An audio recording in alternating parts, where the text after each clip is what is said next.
And that is, if there was a website there for us as educators to go to and say, this is what I'm doing in Miami, and this is what I'm doing in Detroit, this is what I'm doing in Ohio, let's collaborate together on a national level and share our resources. You should build that. To educate.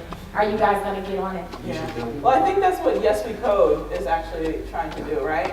They're trying to essentially be that umbrella that rains down resources, but then also gets all these organizations essentially in one platform so we can communicate with each other, but then people can go there and find the resources for wherever they need all across the United States. Stay tuned to theplanningszone.org. Thank you. Just to dovetail on that comment, in terms of any ideas you have, please send them to Black Enterprise through Be Smart, because that's what our initiative is about, to get the best ideas so that we can have an impact collectively on education. Thank you, David. If you didn't hear that, make sure you send those ideas to Be Smart, so Black Enterprise, they're helping please get some exposure and some attention to those initiatives that you guys have ideas for. We have about 6 minutes left, so we got two minutes for each of you guys, so please direct your question to one of the panelists, and that way we can make sure we get your questions answered. All right, well, thank y'all, guys. Great information today. I just want to make a comment, basically, Mr. Lucas, on what you were saying, too, about some statistics. It's also stated that 65% of college graduates move back home after graduation. You know, so if y'all have graduate students, you know, make sure that y'all prepare to be able to clean that back. Don't turn it into the game yet. All right, and this is basically, I guess, to side with Felicia somewhat. When she talked about the school system, I'm an HBCU grad as well. But the school system, I'm not opposed to it, but I don't think it's educating our kids to be successful in the real America. That's right. And the challenge that I'm having is, I wrote a book called Running with Blinders. It's the top 17 mistakes of small businesses. I've been an entrepreneur for over 25 years, and I've been teaching entrepreneurship for about the last 10 years. And I've been having a challenge with adults really getting into the book. So I seen the disconnection with the kids, so I wrote another book, which is a workbook manual called Start Running. And my tagline is, if I know better, I'll do better. Mm-hmm. And I'm having a challenge getting this to the people that say that they want to educate our kids. They want our kids to learn entrepreneurship and financial literacy at a younger age. But when I go to the schools and I go to the entrepreneur organizations, it's like I'm getting opposition. It's like they're fighting to let this in. And it's almost as if they don't want them to put it in. And the question is, how can I get this to the mainstream without putting the burden of emphasis on the kids? How much tweeting do you do? Not a whole lot of tweet. I'm just starting to tweet now. Do you have an electronic version of it? Yeah, well, I do more Facebooking, but I'm starting to tweet now. No, is there Yeah, online? do you have an online version of it? Yeah, actually, this book is just been released, and that'll be done next week, as well as my app also. And also, you talked about you were going to different organizations and entrepreneurs organizations. I would go to the parents. Because sometimes when you go to people who don't have an interest in getting you more showtime, you got to go around the back door. Mm-hmm. Yeah, and I've tried that, and it's almost if I don't know, I can't show. You know, and so a lot of parents just don't get it. You know, they say it, but that's slow rolling. So I'm trying to get the organizations that may have hundreds of people at a time. No, Bishop Jason talked about starting small. If you can show a difference you're making in somebody's life, that person will become a champion for you. And they'll tell 10 people. And that person will tell 10 people. And that person will tell 10 people. No, you got Don't be afraid to do your own events and create your own platform. They'll eventually come to you. You know, when we were first starting, even still now, meetings that I'm having about organizations that we're trying to work with, and I ignite foundation money so that I can come in and work with these organizations for free. This is just an email that I got today, and the lady's like, well, maybe next year. I'm like, I just sent you twice in an email that I have funding and we can come and do this programming for free. And so we had to say, you know what, we'll build it, we'll have our own space, and then the people that come, and then the word will spread there. But sometimes people don't understand the context of the opportunity that you are providing to them until it completely catches on everywhere else. So you have to just look at it differently and say, hey, you know, I'm just going to do me anyways and serve the people that are actually interested in it. And then the rest of those people will eventually come. Same challenges in any small business. Yeah, same challenge. 2 tips. Start tweeting and give away free chapters online. So another question. Thank you. Yes, sir. We got to zip through these, so please direct your question. The question is directed to everybody up there. when I was growing up, we had a bunch of people in our city that ended up making it to NFL, NBA, different types of athletes, basically had a lot of money. And they attempted to come back to their hometown and develop like a weight room or training facility for the entire city to take part of. My question is, what challenges have y'all faced when y'all do approach public cities or inner city schools in developing y'all knowledge-based skills to provide to those schools? What are the challenges that y'all have faced, and what were the ways that y'all overcame those? I think that's like a whole other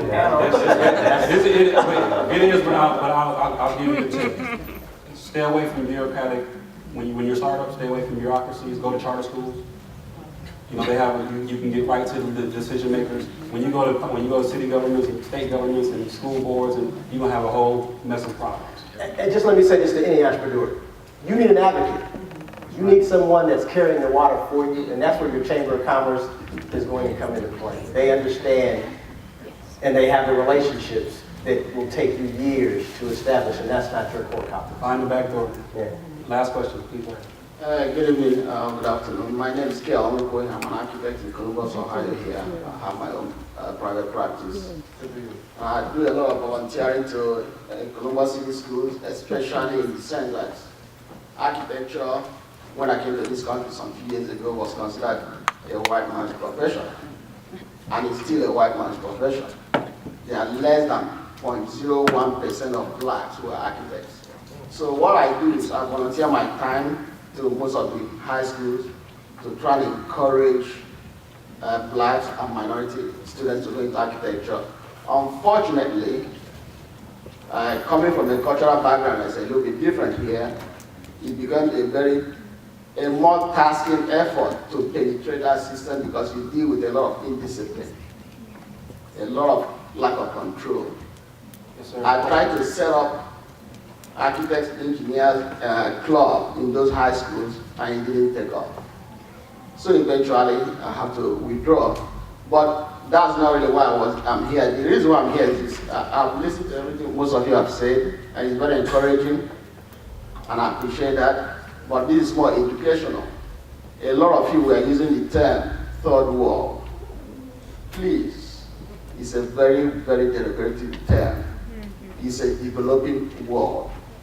Because the origin of that term is from France, and there was a reason why it is. So please, just for informational purposes to everybody, don't say third world.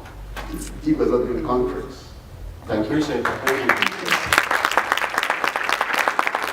I'm going to invite Derek back up in case you have any housekeeping rules or whatever we're going to do next, Derek. You can just, Oh, well, thank you guys. Hope you enjoyed this conversation. If you want to talk to me, I'm sure they'll be hanging around at least for a few minutes. Thank you guys.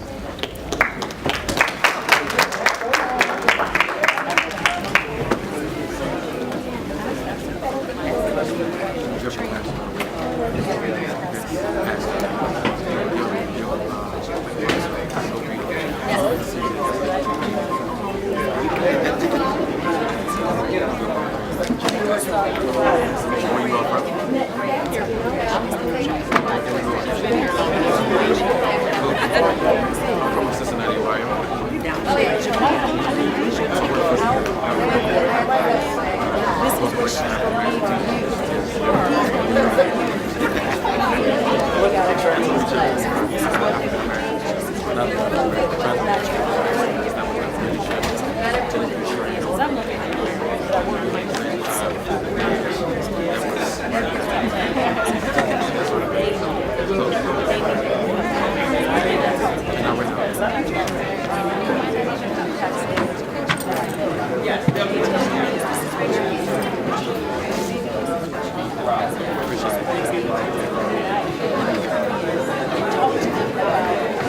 Somebody shows up at your house and they want you to sign this. This is what this piece of paper is.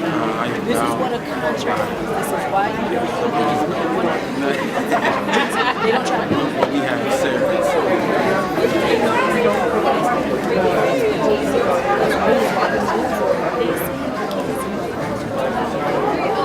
And they try, you know, what can you do? We want you to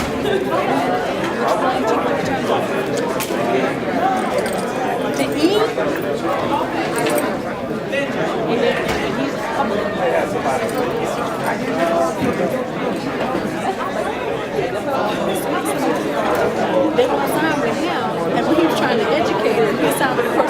Yes, I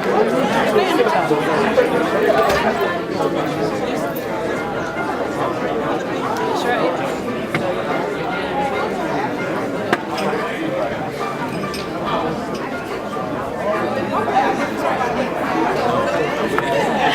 But there's someone. Try. There's someone that feels that only because you know he's a business.